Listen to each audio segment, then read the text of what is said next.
கம்பெனிலேருந்து 3 burner gas stove review தான் பார்க்க போகிறோம்.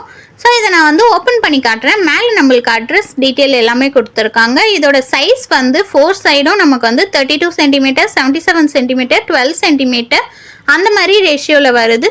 ஸோ இதோட ப்ரைஸ் ரேஞ்ச் பார்த்தீங்கன்னா நான் வாங்கும்போது 1500 இருந்தது. இப்போ 2000க்கு கம்மியாக 1900 இருக்குது. ஸோ இது பார்த்தீங்கன்னா கிளாஸ் லிட்டுன்றதுனால ரொம்பவுமே சேஃபாக நமக்கு தெர்மாக்கோல்லாம் போட்டு தந்திருக்காங்க. ஸோ நம்மளுமே யூஸ் பண்ணும்போது நல்லா சேஃப்டியாக யூஸ் பண்ணணும். ஸோ இந்த மாதிரிலாம் சூப்பராக நாட்லாம் போட்டு தந்திருக்காங்க பாருங்கள். இப்போ நான் வந்து உங்களுக்கு ஃப்ரண்ட் அண்ட் பேக் எல்லாமே A to Z சைடு நான் உங்களுக்கு காட்டுறேன். இப்போ பார்த்தீங்கன்னா உங்களுக்கு தெரியும், பார்த்தாலே எவ்வளோ ஸ்ட்ராங்காக இருக்குது பாருங்கள். இது கூடவே நமக்கு வந்து பர்னர் மேலே போடுற லிட்டும் தந்திருக்காங்க. ஸோ இது பார்த்தீங்கன்னா ரொம்பவுமே ஸ்ட்ராங்காக இருக்குது.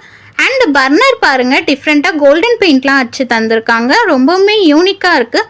ஸோ இதெல்லாம் இப்படி இருக்குது. நான் மொத்தமாக இதை ஃபிக்ஸ் பண்ணிடுறேன். அண்ட் நம்ம கேஸ் எல்லாம் வந்து ஃபிக்ஸ் பண்ணுவோம்ல, ஸோ அந்த ஹோல் பாருங்கள் இது. ஸோ அதுக்கப்புறமா இதில் கால் கொடுப்பாங்கள்ல 4 சைடு, இது டிஃப்ரெண்ட்டாக ஃப்ளாட்டாக சூப்பராக இருந்தது. ஸோ டிஃப்ரெண்ட்டாக இருந்தது. இது வந்து நான் இப்போ எல்லாமே ஃபிக்ஸ் பண்ணிவிட்டு பற்ற வச்சு காட்டுறேன். நீங்கள் அஃபோர்டபுளாக தேடி இருந்தீங்கன்னா இந்த 3 பர்னர் கேஸ் ஸ்டவ் ட்ரை பண்ணி பாருங்கள். இது வந்து 4 to 5 மெம்பர்ஸ்க்கு குக் பண்ணலாம். ஸோ இது பாருங்கள், ஈவனாக ஃபயர்லாம் வருது பாருங்கள். உண்மையிலேயே சூப்பராக இருக்குது. கண்டிப்பாக ட்ரை பண்ணி பாருங்கள். இந்த வீடியோ பிடிச்சிருந்தா ஒரு லைக் பண்ணி கமெண்ட் பண்ணுங்கள். அதுக்கப்புறம் நான் கம்யூனிட்டியில் லிங்க் போஸ்ட்